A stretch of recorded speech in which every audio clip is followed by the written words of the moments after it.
Order ହେଇଥିବ ଭଙ୍ଗା ହବ ତାର ସିଲ୍ ହେଇଗଲାଣି ପରଦିନ ଠୁ।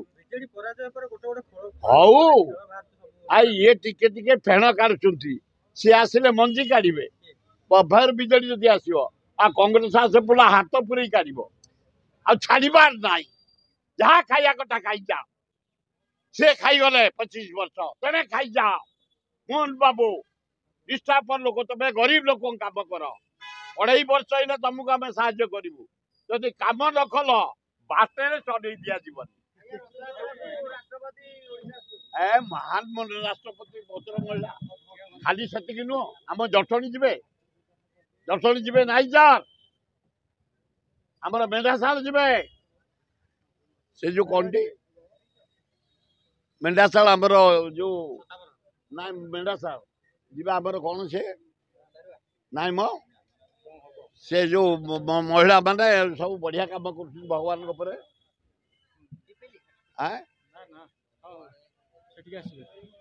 ଆସିବେ ଯୋଉ ମହିଳା ମାନେ ସବୁ କରୁନାହାନ୍ତି ଓମ୍ ଶାନ୍ତି, ସେ ମେମ୍ବର ସେଥିରେ। ଆମେ ମେଣ୍ଢାଶାଳ ପାଇଁ ଦେଖିବେ 100 ଏକରରେ କେଡ଼େ ସୁନ୍ଦର ଗାର୍ଡେନ ବ୍ରହ୍ମକୁମାରୀ।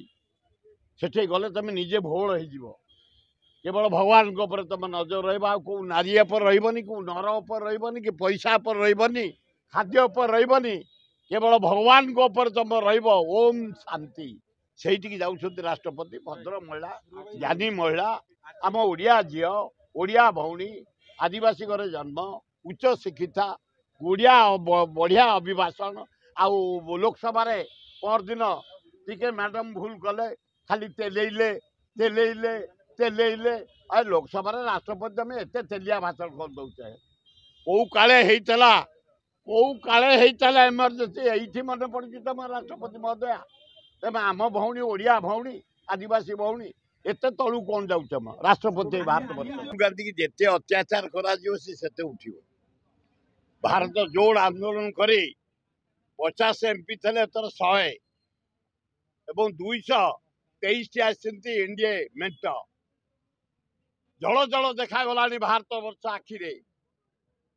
ସୁନ୍ଦର ଭାବେ 2029ରେ ରାହୁଲ ଗାନ୍ଧୀ ହେବେ ପ୍ରାଇମ ମିନିଷ୍ଟର। ମୋଦି ଯୋଉ କହିଥିଲେ 400 MP ଆଣିବେ, ଫସଲ ଫାଟିଗଲା। ଏଇନା ନୀତିଶ ଦୟାରେ, ନାଇଡୁ ଦୟାରେ ପ୍ରଧାନମନ୍ତ୍ରୀ ହେଇଛନ୍ତି। କେତେବେଳେ ଭୁଷୁଡ଼ିବ କେହି କହିପାରିବେନି। ତେଣୁକରି ରାହୁଲ ଗାନ୍ଧୀଙ୍କର ଲୋକସଭାରେ ଭାଷଣ ବେଳକୁ ଲାଇନ କାଟିଦେବା ଘୋର ଅନ୍ୟାୟ ହେଇଛି, ଅତି ଅନ୍ୟାୟ ହେଇଛି। ନିଟ୍ ଭଳି ସଂସ୍ଥା ଯୋଉପରି ଭାବେ ବ୍ରିଲିଆଣ୍ଟ ଷ୍ଟୁଡେଣ୍ଟଙ୍କର ଭାରତ ବର୍ଷର ଜୀବନ ପ୍ରତି ଖେଳିଛନ୍ତି, ତାର ଦୃଢ ପ୍ରତିବାଦ କରୁଥିଲେ ରାହୁଲ ଗାନ୍ଧୀ।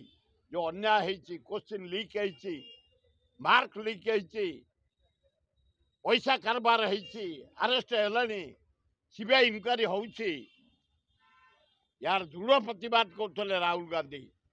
ताको लाइन काटिदबाटा लोकसभा अति अन्याय, घोर अन्याय। मनोजा हुआ भल लोक, परमे मात्र 6 मासे कौन ओडिशा योजना करेंगे।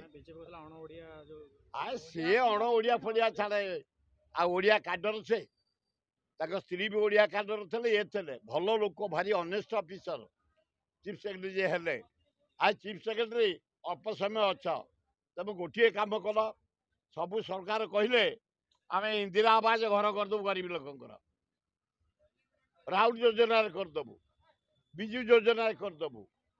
30 भाग लोक भारत वर्षर गाँ गंडी ओडिशा रे खंडिया घर पड़ी, लाइन नहीं, इलेक्ट्रिक नहीं, पीवा पानी नहीं, डड़ा पकई बही, टीण पकई बही, से घर गुड़ा कर दिया।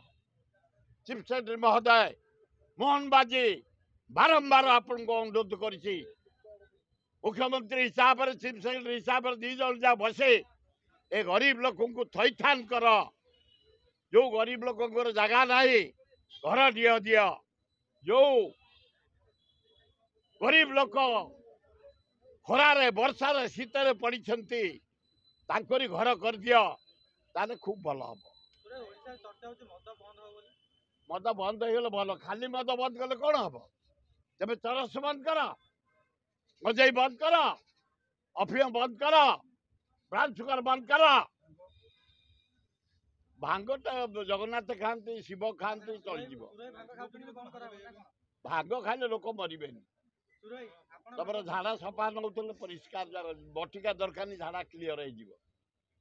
ଭାଙ୍ଗରେ କିଛି ଅସୁବିଧା ନାହିଁ। ଟିକେ ଛେନା, ଟିକେ ବେଲ, ଦେଶୀ କଦଳୀ ଚିପି ଦବ, ଭାଙ୍ଗ ଟିକେ ଖାଇଦବ, ପଢାପଢ ବଢିଆ ଝାଡ଼ା ହବ ସକାଳୁ। ମଦ ପିଇଲେ ମରିବା ଶୁଣିଛି, ଭାଙ୍ଗ ଖେଳେ ମରିବନି। ମଦ ଖେଳେ ଯଦି 30 ବର୍ଷ ପରମାଉଥିବ, ଏଥର 80 ବର୍ଷ ହେଇଯିବ। ରାଜସ୍ୱ ଭରା ମାଇନି ଆମର, ଆମ କ୍ରୋମ, ଆମ ବକ୍ସାଇଟ, ଆମ ଅବ୍ର, ଆମ କୋଇଲା, ଆମ ଲୁହାପତ୍ର ଦୁନିଆ ସୃଷ୍ଟି ଦେଇଛି। ଆମେ ଖୁସିରେ ପଇସା ପାଇବା, କିଛି ଅସୁବିଧା ହବନି। ମଦ ବନ୍ଦ ହେଇଗଲେ ଭଲ, କିନ୍ତୁ ମଦ ବନ୍ଦ ହେଲା ଭଳିଆ ମତେ ଲାଗୁନି। ମୁଁ ଟିକେ କହିଦଉଛି ଆପଣମାନଙ୍କ ଜରିଆରେ, ମୁଁ ଯେତେବେଳେ ଏକ୍ସାଇଜ ମନ୍ତ୍ରୀ ହେଲି, ଜାନକୀ ପଟ୍ଟନାୟକ କଲେ, 50 କୋଟି ଥିଲା ରାଜସ୍ୱ ରେଭିନ୍ୟୁ ଆଦାୟ ହଉଥିଲା ଏକ୍ସାଇଜରୁ। ମୁଁ 2-4ଟା ଷ୍ଟେଟ ଯାଇ ଆନ୍ଧ୍ର ପାଟନ ମଦର ଗୋଟେ କର୍ପୋରେସନ କରିଦେଲି। ଏ ହୋଲସେଲ ପଇସା ଖାଇଯାଉଥିଲେ ଯୋଉ ହୋଲସେଲର, ସେ ମଦଟା କମ୍ପାନୀ କିଣିଲା ଗଭର୍ଣ୍ଣମେଣ୍ଟ କର୍ପୋରେସନ। 15,500 କୋଟି ଏଇନା ଇନକମ୍, 15,500 କୋଟି। କୋଉଠି 50 କୋଟି, 15,000 କୋଟି। ତେଣୁ ବନ୍ଦ ହେଇଗଲେ ବହୁତ ଧନ ଜୀବନ ରହିଯିବ।